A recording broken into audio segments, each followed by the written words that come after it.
MD cat test adhesives ये एक और न्यू टॉपिक है जो कि एमडी कैट में इस साल ऐड हुआ है। आइए देखते हैं इसके रिलेटिव कौन कौन से इंपॉर्टेंट मल्टीपल चॉइस क्वेश्चंस बन सकते हैं।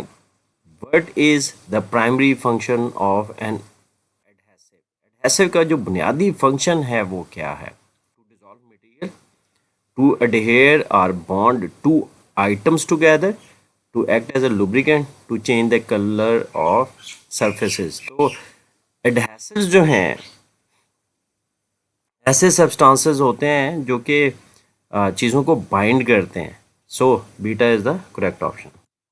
Which of the following is a natural adhesive? epoxy resin, starch, that is dextrin, hot glue, UV curing adhesive। जैसे कि नाम से जाहिर हो रहा है, starch.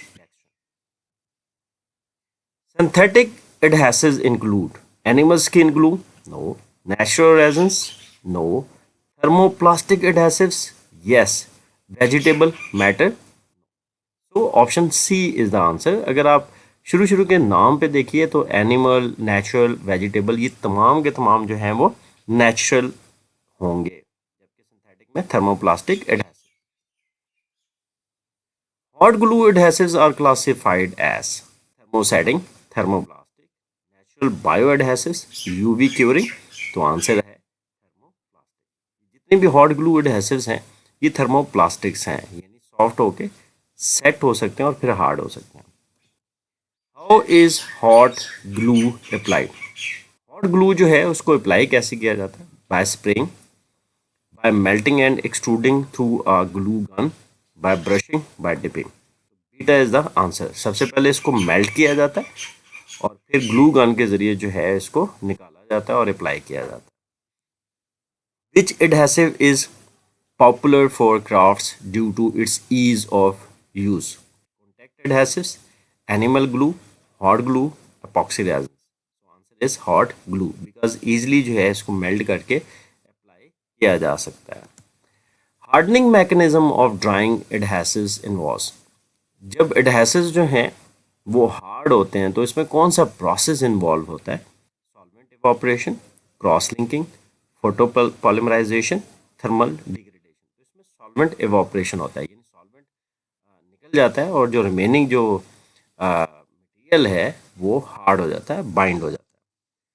UV curing adhesives primarily polymerize via condensation reactions, hydrogen bonding, free radical initiation, electrostatic attraction. Answer है free radical initiation. यानी जो यूवी क्यूरिंग एडहेसिव्स हैं वो पॉलीमराइज होते हैं by free radical initiation.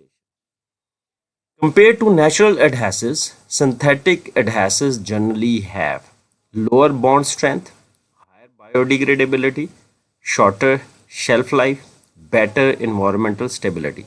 Natural adhesives की निस्बत synthetic adhesives जो हैं उनकी environmental जो stability है वो ज़्यादा है और वो ज़्यादा देर तक रिटेन रह सकते हैं। Which adhesive type is unsuitable for high temperature application? epoxy, thermoset जिसे आप कहते हैं, silicones, hot melt and सायानो acrylate. तो इसमें हॉट मेल्ट जो है ये अनसूटेबल होता है जब आप हाई टेम्परेचर एप्लीकेशंस जो हैं उसमें इसको इस्तेमाल करते हैं। बाकी जो है वो सेट हो जाते हैं और सस्टेन करते हैं। अब ब्रिटल फ्रैक्चर इन क्योर्ड एपॉक्सी जॉइंट इंडिकेट्स? दो जॉइंट्स हैं या दो पार्ट्स हैं, उनको एक जॉइंट पे जो है वो बाइंड किया गया है बाय एपॉक्सी ग्लूस।